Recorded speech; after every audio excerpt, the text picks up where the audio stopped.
Okay, so good morning mga kabigman, ano? Mayroon na naman tayong bagong kasamang estudyante ngayon, all the way from Batangas City, si Ma'am Soti. Hi Ma'am, good morning. Good morning po. Ready na ikaw sa iyong driving lesson. Automatic transmission ang kanyang aaralin. So, siya ay first time niyang nakaupo sa driver side. Okay, ngayon, mag-i-start tayo sa stop and go para ma-recognize mo muna o ma-feel mo muna yung pagbe-brake nito at pag-agas, ano?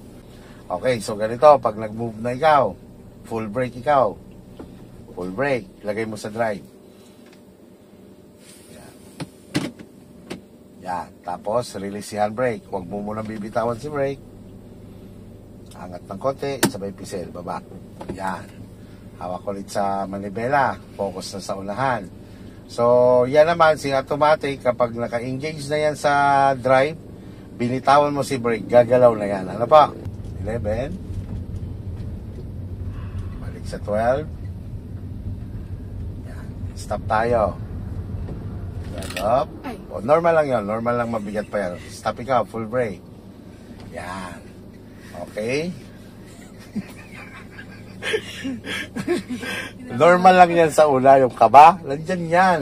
Walang nag-aaral na hindi kinakabahan. Pero mawawala din yan mamaya, okay? Sige, bitaw ulit sa brake. Punta naman sa gas. Igas ikaw. Igas pa. Yan. Tuloy-tuloy lang. O, bitaw sa gas, punta sa brake. Stop tayo ulit. Yan. O, punta ulit sa gas. Igasan mo siya. Tuloy-tuloy ang gas niya. Yan. So hanggang dyan na lang ang gas mo. Huwag mong bitawan, huwag mong diinan. Bugas ka uli.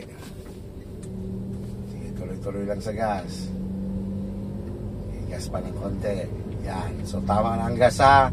Huwag mo siyang bibitawan, huwag mo na rin siyang diinan. Standby na siya sa gas.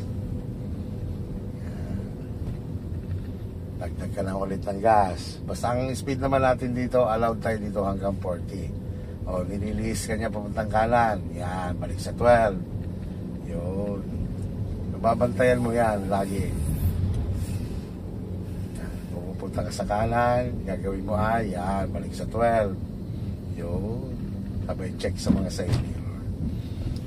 O, lumilis ka uli.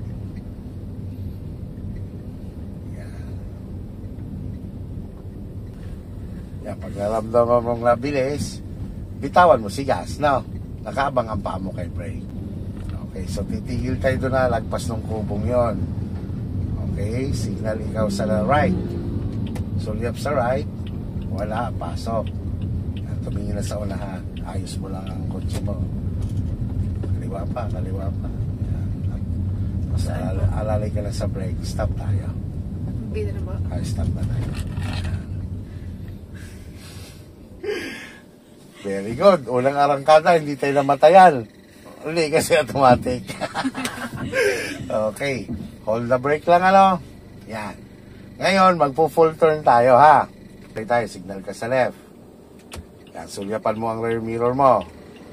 Wala. Tingnan mo na, wala. Pag bitaw mo yan ng brake, sabay tuloy-tuloy ang ikot ng manibela, ano? Hanggang maisagad.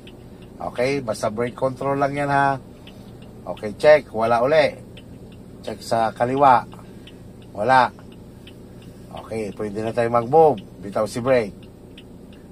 Sige, bitaw. Sabay ikot ang manubela. Sige, tuloy-tuloy. Huwag pupunta pa mo kay sa... Kapag ganyan lang ang sitwasyon, sa pag-ikot mo, yan lang yung tipong nalingon ka na doon. Hindi ka na aasa sa side mirror. Ano? Okay, sige, bitaw si brake. Bitaw lang sa brake, ha. Balik ang manubela. 1 and 2. Balik mo na 2, pangalawa. Yan. Umarap na siya, di ba? O, pwede ka na mag-gas. Okay, tuloy-tuloy na ikaw sa gas. So, susulyapan mo ang speed mo. Hanggang 40 lang tayo. Sige, thumbs up. Yan, para hindi mag-gigil. Tingnan mo lang ang kalsada, sulyap lang sa mga side mirror. Pag hindi ka naman niya lililihis, diretso naman siya, huwag mo siyang galawin, no?